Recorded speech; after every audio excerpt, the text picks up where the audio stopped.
Welcome to our first chapter, where we'll discuss the basics of building your successful business and the 3 whys. Before going into any business venture, each of us has to ask ourselves a question. Why? Why this idea?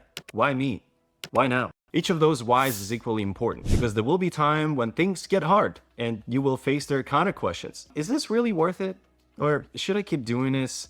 Or this is a really bad time for me. Should I quit? We all have times when we think of something and ask ourselves, why doesn't anyone come up with this? Or something like, I can totally do better. Or my favorite, my friend does this cool thing and he is super successful. I can do it too and also be successful. While coming out with these questions doesn't mean you should or should not start a business. I've seen it countless times when people jump into a venture, quit their job, sacrifice their friends and family time and their entire savings to go back into their job a year or two later. Excitement of a new venture that could make you independent and successful is a great and powerful thing that often can deceive even the best of us. I've made that mistake many times before.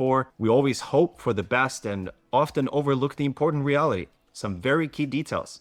Why this idea? Why me? Why now?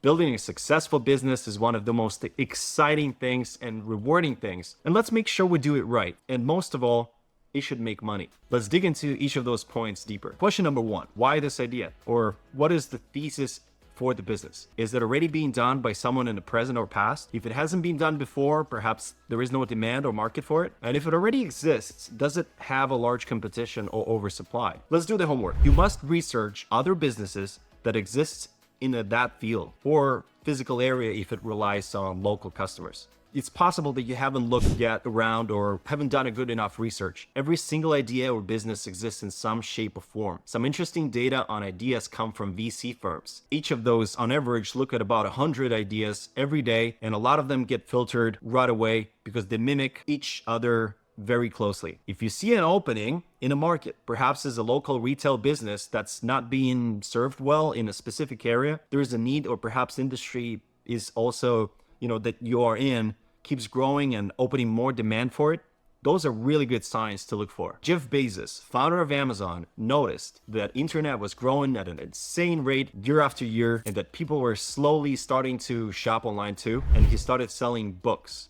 The rest is history. Question number 2, why me? What is your competitive advantage? And are you an expert in the field? Can you do better than others? Let's do the homework. If you are well-funded and experienced in type of business you are opening, it is much easier for you to get your business successful. However, if you are not an expert, you don't have a very long runway to become one, or don't have a potential partner who can cover some of these weak spots, perhaps it's not the best idea to jump into it right away. I would suggest to get experience in the field first, understand all ins and outs, the economics of running that business first. Laura American, founder of Lara Bar, didn't know anything about making energy bars and selling them, so she got a job at Whole Foods instead.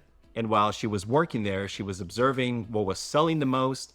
She was trying different recipes with her friends and coworkers, and eventually she had enough to propose her product to the Whole Foods buyer. The rest is history. Question number 3, why now? What is this really a best time? Is the market and demand growing? Is this good time for you to jump into venture? Is there a specific change industry that being overlooked? Let's do some homework. Many businesses were started out of boredom with the current job or lifestyle. That doesn't mean it's a good idea to start a business. Feelings change, personal situations change too. However, businesses require time and money to be built. It's considered a rule of thumb to have at least 2 years runway before business can continue on its own cash flow.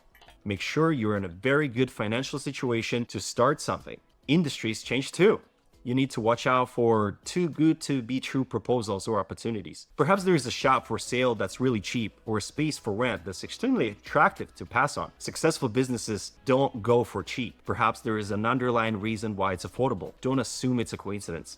Double and triple check everything and ask experts to look into it. Perhaps there is someone you know that have experience in a field. Right now, for example, dry cleaning industry is changing at an increased rate. Less and less people are wearing uniforms and go to work, and more people are starting to work remotely. So this would be a bad idea to jump into dry cleaning business. However, the remote work and shared office space trend was caught by Adam Newman when he and his friend decided to work on WeWork. WeWork today is a multi-billion-dollar company with close to 1,000 locations worldwide. Now that you've learned the basics and the power of 3 whys, you're ready to get started with your homework before building your own BizBaby.